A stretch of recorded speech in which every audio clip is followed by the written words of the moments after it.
Hello dear students, hope all of you are safe and fine at home.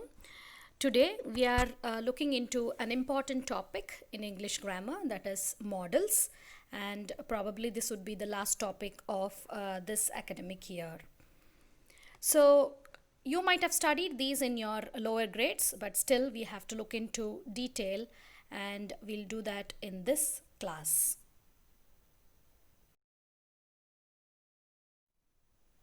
Well children, can you see some conversations going on here? You must finish your homework now. Well, dear Rehan, you can play now. Okay, dear Rishi, you should sleep now. It's already late now. So, here there are a few sentences where they are advising and they are politely telling somebody something. Okay, they wanted to get the work done. So, you should have seen the words must, can, and should. They are highlighted. Now, what are these words? Well, these words are called as the modals. Those words are actually called as modal auxiliaries or auxiliary verbs in English. So, modal verbs of English are a small class of auxiliary verbs used to mostly express possibility, obligation, etc. So, they are expressing modality. So, the principal English modal verbs which are used often are can, could, may, might, must, shall, should, will, and would. Well, children, in today's class, we'll look into the definition, structure, and the usage of modal verbs. I'll repeat. A modal verb is a type of verb that is used to indicate modality. Modality is likelihood, ability, permission, to request, stating someone's capacity, giving suggestions, orders, obligations, or advice. So, modal verbs always accompany the base form of another verb having semantic content. Okay, so here we'll just look into each one of them in detail, and then we'll see the structure, how they are used, and some examples through some sentences how each modal verb is used. So here you can see the modal verbs, the different modal verbs which I already mentioned: can, could, may, might, must, shall, should, will, would, along with ought to. So they are auxiliary verbs that provide additional and specific meaning to the main verb of the sentence. So as I told you earlier, they always accompany the main verb in the sentence. And then we have the modal verbs which are referred to as modal auxiliary verbs because they help other verbs. In your lower grades, you might have studied auxiliary verbs or helping verbs. So these are also a type of auxiliary verbs because they help the other main verbs in the sentence. So as I told you, these modal verbs are used with main verbs to express such ideas as possibility, permission, necessity, obligation, requests, orders, suggestions, etc. So the principal English modal verbs are can, could, may, might, must, shall, should, will, and would. Modal phrases or semi-modals are used to express the same things as modals but are a combination of auxiliary verbs and the preposition to. So here the modal verbs have only a single word, whereas you know the meaning of phrase. So phrases means there are 2 to 3 words together. So these phrases will always have the preposition to along with that. So you can see the examples of modal phrases: be able to, have to, be going to, be supposed to, used to, be allowed to. So here have to means we will just be giving them an order that you have to do this, you will be going there, you are supposed to do this, like suggestions. So many things are used there. So these are the modals and the modal phrases. So you can clearly see the differences between modal verbs and modal phrases. Now that we have seen the definition part and the important models and modal phrases, now we are looking into the structure. So the structure goes like this. First we have the subject and we have the modal verb, and then we have the main verb, and then we have the complement or the rest of the sentence. So here the first column is for subject, and then we have the modal verbs, and then we have the main verbs along with the complement at the end. So use the basic form or infinitive of the main verbs after the modal verbs. So whenever we use the main verbs, so the main verbs come after the modal verb, and then the infinitives come, or the prepositions, whatever it is, they come after the main verb. So I must go to sleep. We can drink some water. They should drink some water, or you should eat some food. He may eat some food. She will do some exercise, etc. So this is the structure, how they have to be written or spoken. We have seen the definition and then we have seen the structure. Now we are looking into the usage. So how do we use modals? You can see there is a subject and then a modal and then a main verb followed by the complement. So example, Mary could play the piano. So they do not accept conjugation. They do not need other auxiliary verbs. So one auxiliary verb is more than enough to suggest something. Next, there is no S in singular. There is no do or does in the question. There is no don't or doesn't in the negative. So you can just see here, he can ski. So that is telling about somebody's ability to ski. So can is the modal verb. And then would you like to come with me? So would is actually the modal verb. So would you like to come with me? And then they can't be serious. So next we are telling they can't be. It is actually a negative form of the sentence. So here don't or doesn't will not be used. So can, if can is there, we use can't. If would is there, we use wouldn't. If will is there, we will use won't. So etc. So all the modal verbs, they have got their own negative forms.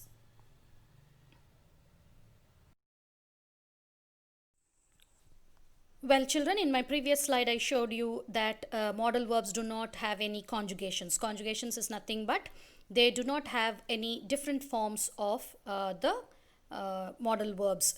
So modal verbs do not have infinitives or ing forms. So infinitives are nothing but different forms of the basic verb or the base verbs, like V1 form, V2 form and V3 form, how we form it in tenses. Those things do not apply here, and there is no ing forms, that is gerunds also. So you can see to can is not used, to must is not used, so only can is used, and ing forms like canning or musting, nothing like that. So here modal verbs are followed by an infinitive without to. So modal verbs are always followed by an infinitive without the word to. So you can see she is the subject, must is the modal verb, and then we have the base verb study. Okay, so here modal verbs are followed by an infinitive without to. Is it clear?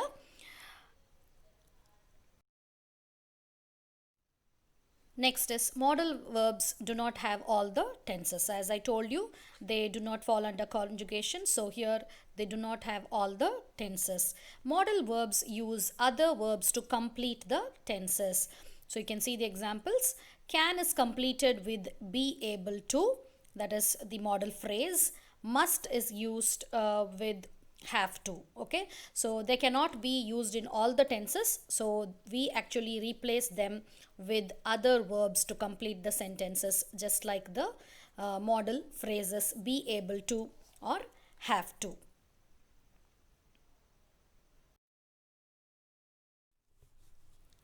Well, now we looked into how the modals are formed and their usage. Now we need to see what do they express. They can have more than one meaning depending on the situations. To understand it better, we are going to divide them into three categories. So single concept modal, wherein they have only one meaning or give single meaning. Double concept modal, they have two meanings, and modals in past, they are used to express a situation in the past. Earlier I told you they do not apply to all the tenses, so they need to have some modal phrases to alter them. So we'll just see how they are used based on their categories. So you can see the examples of single concept modals, double concept modals, and modals in past. So we have will, might, should, ought to, had better in single concept modals. Double concept modals have may, must, would, shall, could, can. And modals in past we have would have, could have, might have, should have, may have, must have. So you can notice that the word have is added to the modal verbs. So that is the way they are used in the past tense. So the first one is single concept modal. So you can see the modal, the concept where they are used, and then the example. So will is the modal, so that is completely future. So whenever we are talking about something in future, we use the modal will. So example, Joe will travel to New York next week. Might is we are talking about some probability, okay, a small probability. Probability means something might happen. It's a guess. I might move to Canada someday. Should is recommendation. You should go to the doctor. So you're asking somebody to do something. So that is recommendation. Ought to, formal recommendation. So this is more formal way. We ought to know about first aids. And then had better. This is actually a warning. I had better study or I will fail the test.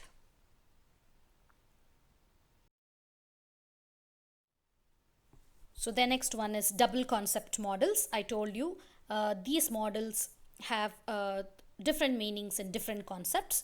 So first one is may. One is in permission. So we just ask it as or use it as may I come in.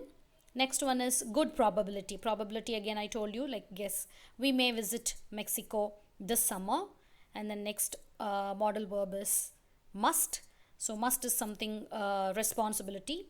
The concept here is responsibility. So the example, everyone must pay taxes.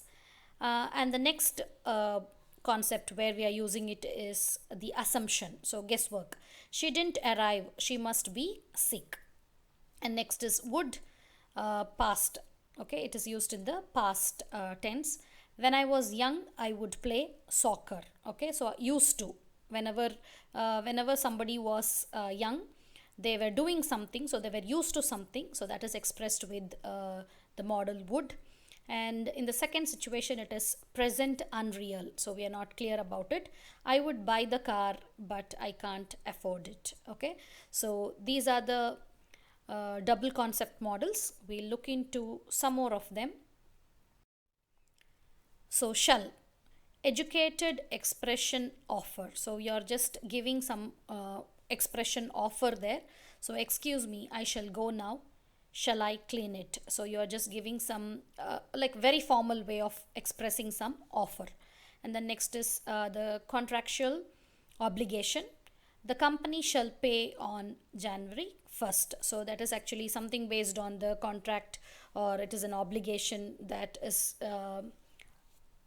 kept by someone. And then next we have the modal verb could, unreal ability. I could go if I had time. The next is past ability.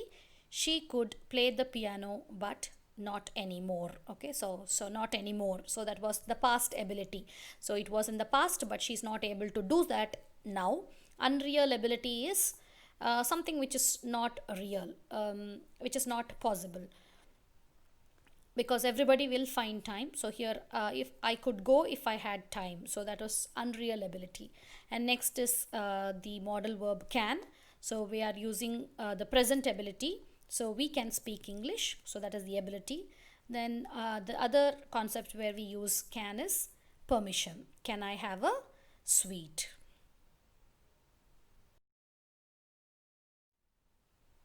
The next category is modals in the past. They are modals referred to actions that have happened in the past. So I told you have will be used along with the modal. So modal plus have plus the basic verb in uh, past participle form. So the alterations have to be done here. So it will be in a phrasal form. It must have been a difficult situation. They should have invited her to their wedding. So I told you the modal verbs will not change into different forms, but we can alter them in the sentence wherein the words have will be used along with the base form of the verb. So the base forms can be changed. You must have noticed that in tenses. So just to make a correct structure, the word have will be used along with the different forms of verbs.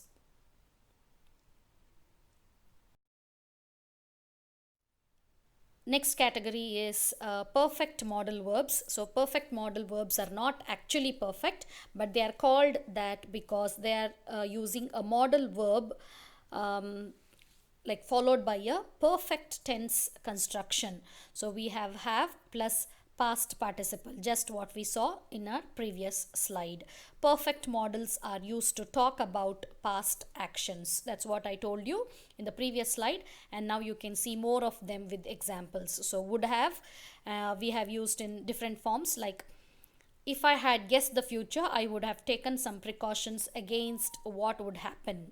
Could have, he could have taken the flight. So you can just notice the verbs, the main verbs, how they are put in the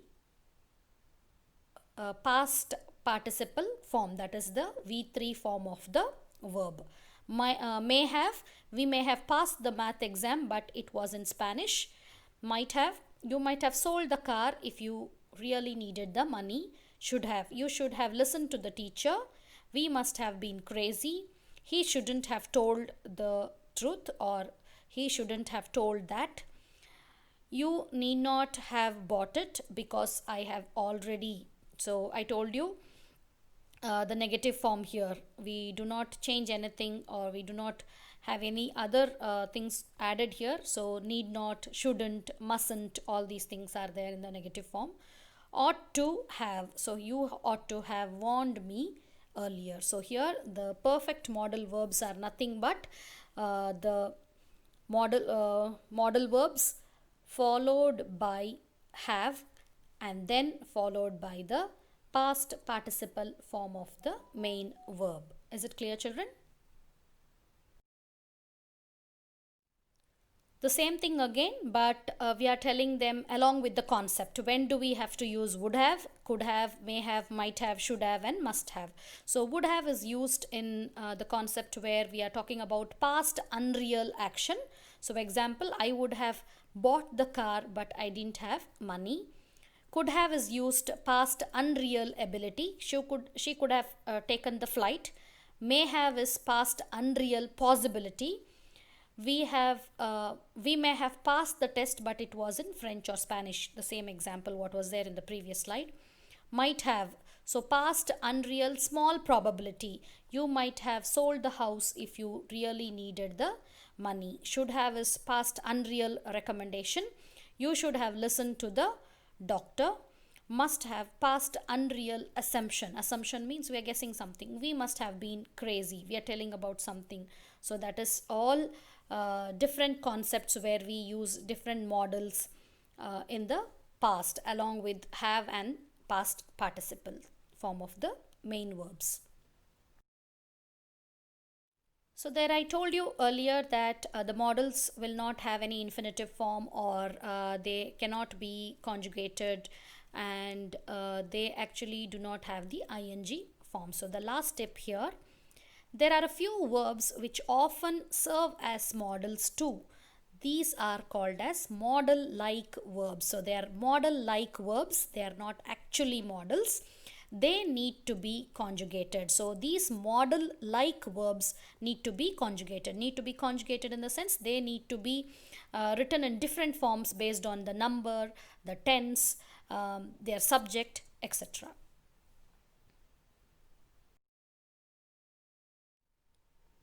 So the examples for modal like verbs are like to, want to, need to, have got to, look forward to. Okay, so examples are there, and the concept like to is the concept used is enjoy. So I like to watch TV. When you have a desire, or when you have some wish, I want to. So John wants to buy a car. Need to is expressing necessity. We really needed or need to talk to you. And there's a mistake there, needed. We really need to talk to you. Have to is obligation. So Susan had to pay the rent. Have got to, so that's also like have to concept. I have got to go now. Look forward to is something of a future plan. So I look forward to seeing you again, or to see you again.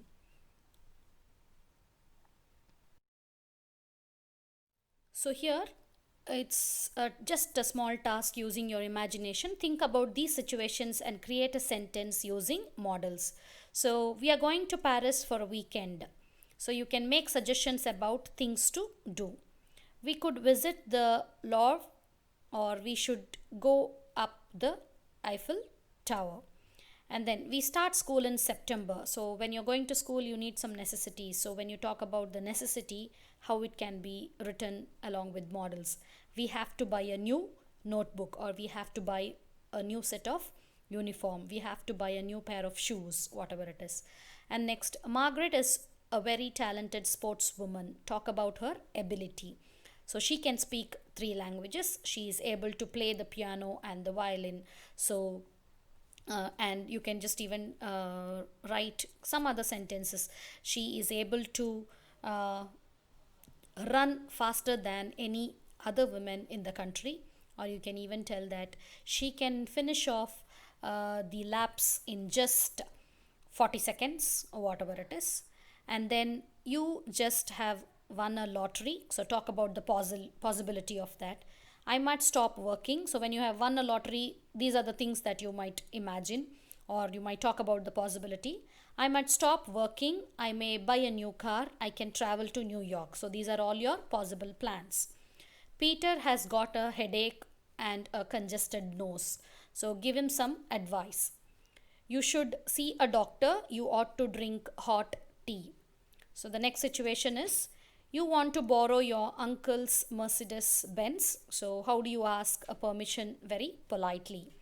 Can I borrow your car, please? Or you can even use the modal verb may. May I borrow your car, please?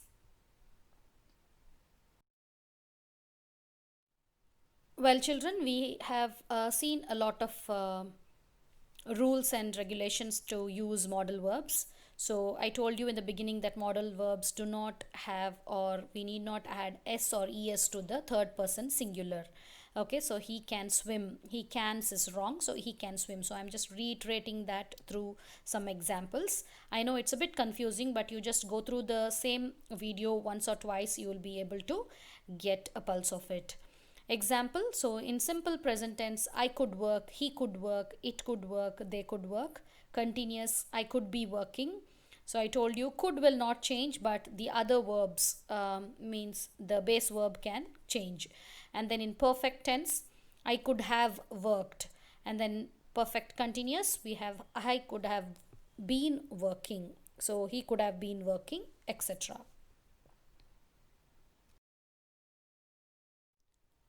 So the next one, what I told was modal verbs do not need auxiliaries to form negative and questions. So she should stay. Negative form, she shouldn't stay. So you can see the scratched out sentences. Those sentences are actually wrong. And then if it is in the question form, why should she stay? Modal verbs don't have infinitives or ing form. So I told you two might, or two can, two could, two would. That is a wrong way to write. So we do not have the form of infinitives. So infinitives is nothing but two plus the modal verb. So that is actually not there, or we do not use them. And then ing form, so gerund form is also not used with this modal verb. So that is, we do not have canning or musting or shoulding or etc. So those things are all the wrong usages.